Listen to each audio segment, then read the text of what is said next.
Bonjour, bonsoir bien-aimés dans le Seigneur. Mon exhortation de ce jour, c'est porte ta croix. Oui, porte ta croix, bien-aimé. Porte ta croix. Il n'y a jamais de fumée sans feu. Oui, bien-aimé. La Bible déclare que celui qui passe par le feu n'a pas la même manière d'apprécier, d'aimer Dieu comme celui-là qui n'a jamais essayé. Bien-aimé, il y avait des gens dans la Bible. La femme à la paix des sangs depuis 12 ans. Le paralytique à la piscine de Bethsaïda depuis 38 ans. Ils n'étaient pas chrétiens. Oui, ils n'étaient pas chrétiens, mais ils ont porté les croix pendant 38 ans, 12 ans. Bien-aimé, et nous en Christ, on refuse de porter même une croix de 2 semaines, de 1 mois, de 3 ans, de 5 ans. Comment nous pouvons convoquer Jésus? Comment nous pouvons amener Jésus à la police? On ne peut pas, on n'a pas de raison. Bien-aimé, Jésus n'est pas dans le confort, il n'est pas dans l'inconfort. La vraie réussite n'est pas de posséder, la vraie réussite, c'est ton salut en Jésus. Ton salut ne va pas te trahir dans la tombe comme Lazare. Oui, ton salut ne va pas te trahir dans la tombe comme Lazare, bien-aimé. Oui, ton salut ne va pas te trahir dans la tombe comme Lazare. Sinon, le fait de posséder, ça veut dire que Jésus est avec moi. Non, c'est faux. Allez-y demander à Samson. C'est faux. Dieu n'est pas dans le confort, dans l'inconfort.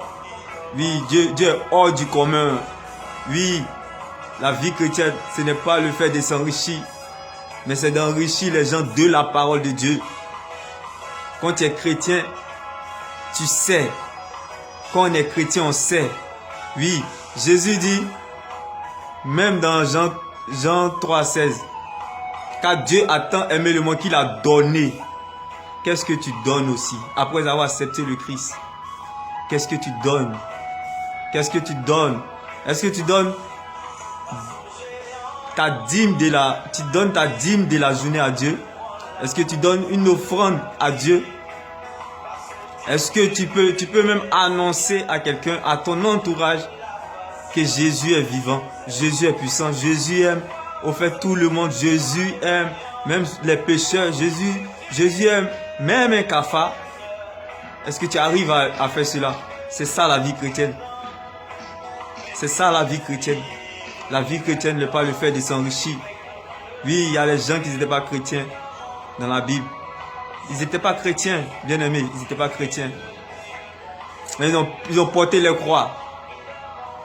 Porte ta croix, bien aimé. Porte ta croix, c'est pas en vain. C'est pour que tu sois utile pour Dieu demain. Et c'est ça la vraie richesse d'une personne sur cette terre. Oui, la vraie réussite, c'est pas le fait de posséder, mais c'est de marcher dans la souffrance et l'obéissance à Dieu. Bien aimé, quand quelqu'un t'aime, il t'envoie au restaurant. Quand quelqu'un t'aime, il t'envoie au cinéma. Il parle aux couples, hein, ceux qui sont en couple. Ils vont t'envoyer au cinéma. Quand Jésus t'emmène dans le cinéma de la honte pendant 13 ans, comme Joseph accepte. Quand Jésus t'invite dans le restaurant de l'humiliation, comme David, pendant 13 ans, il accepte, bien aimé. Eux, ils ont fait des années là. Toi, tu n'as même pas encore dépassé ces années là. Tu vas emmener Jésus à la police. Tu n'as pas de raison. Moi, je n'ai pas aussi de raison pour Jésus.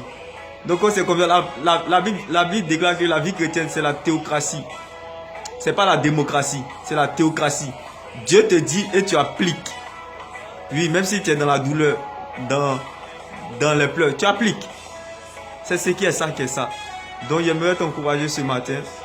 Sache que la vie chrétienne n'est pas le fait de s'enrichir, mais c'est le fait d'enrichir les autres de la parole de Dieu. Et c'était pour mon message pour toi ce matin. Et sache que tu sois en été ou en hiver, Jésus est Jésus.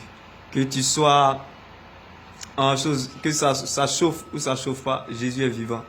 Que tu as mal ou pas, Jésus est vivant. Que tu pleures ou pas, Jésus est vivant. Oui, le plus important c'est ton salut. Ta vraie réussite c'est ton salut. C'est pas le fait de posséder quelque chose, c'est ton salut. La Bible déclare, on ne naît pas pour devenir quelqu'un, mais on naît pour être ce que nous sommes. Donc ce que tu es, on peut t'empêcher de faire ce que tu veux faire. On peut t'empêcher de faire ce que tu as envie de faire, mais on ne peut pas t'empêcher ce que Dieu a déjà programmé. Ok, Dieu n'est pas Gaou. Ne se trompe pas dans ses calculs. Demeure béni. Shalom.